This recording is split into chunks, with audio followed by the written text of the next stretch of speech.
ladies and gentlemen, I've been attending these dinners for years and just quietly sitting there.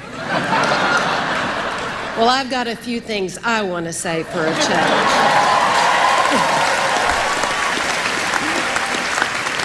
This is going to be fun because he really doesn't have a clue about what I'm going to say next. George always says he's delighted to come to these press dinners. Baloney. He's usually in bed by now.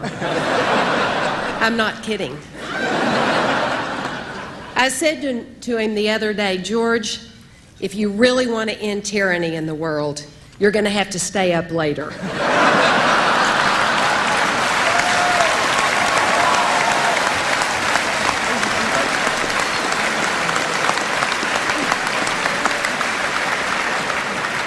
I am married to the President of the United States, and here's our typical evening.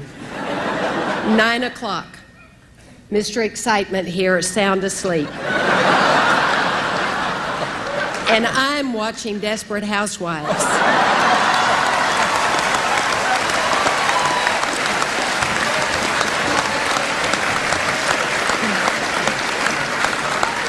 With Lynn Cheney. Ladies and gentlemen, I am a desperate housewife. I mean, if those women on that show think they're desperate, they ought to be with George. One night,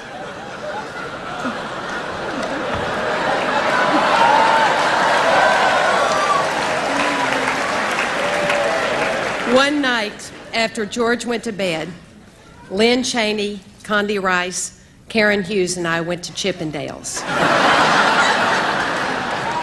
I wouldn't even mention it, except Ruth Ginsburg and Sandra Day O'Connor saw us there.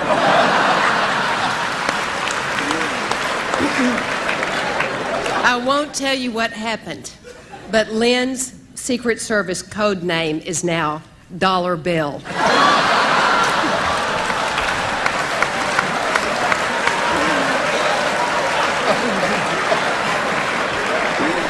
But George and I are complete opposites.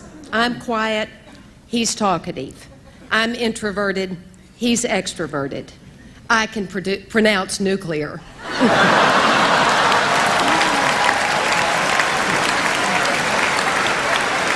The amazing thing, however, is that George and I were just meant to be.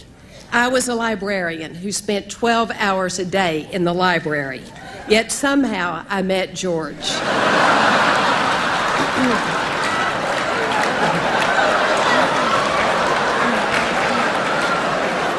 We met and married, and I became one of the regulars up at Kennebunkport. All the Bushes love Kennebunkport, which is like Crawford, but without the nightlife. People ask me what it's like to be up there with the whole Bush clan. Let me put it this way. First prize, 3-day vacation with the Bush family. Second prize, 10 days.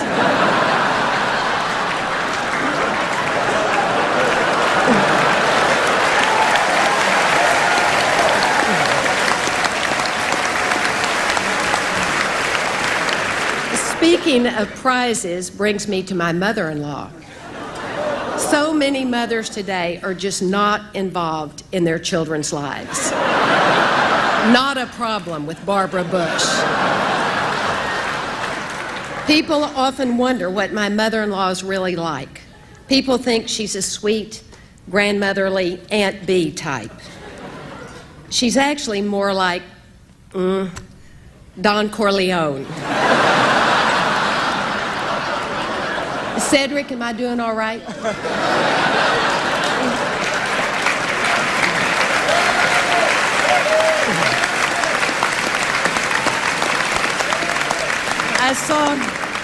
I saw my in-laws down at the ranch over Easter. We like it down there. George didn't know much about ranches when we bought the place. And over in Yale don't have a real strong ranching program. But I'm proud of George. He's learned a lot about ranching since that first year when he tried to milk the horse. What's worse, it was a male horse.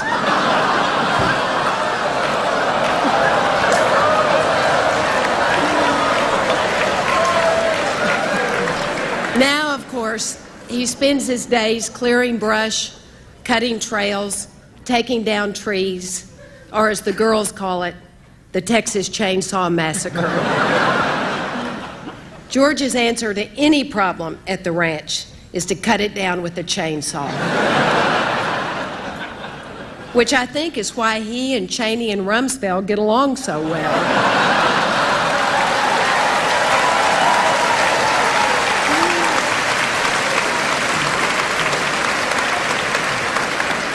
It's always very interesting to see how the ranch air invigorates people when they come down from Washington. Recently, when Vice President Cheney was down, he got up early one morning, he put on his hiking boots, and he went on a brisk 20 to 30-foot walk.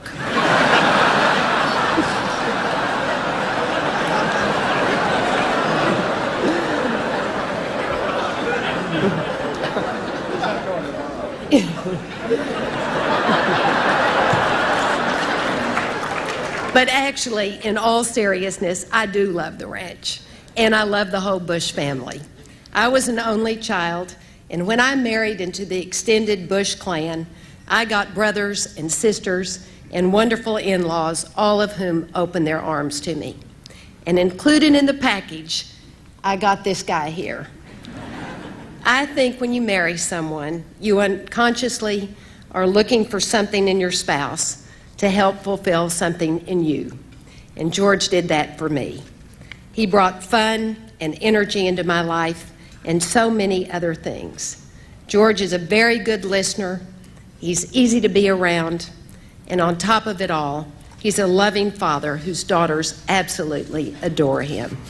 So in the future, when you see me just quietly sitting up here, I want you to know I'm happy to be here for a reason. I love and enjoy being with the man who usually speaks to you on these occasions. So George and I thank you for inviting us. Thank you for all the good work that you and the press do. And thank you for your very kind hospitality this evening.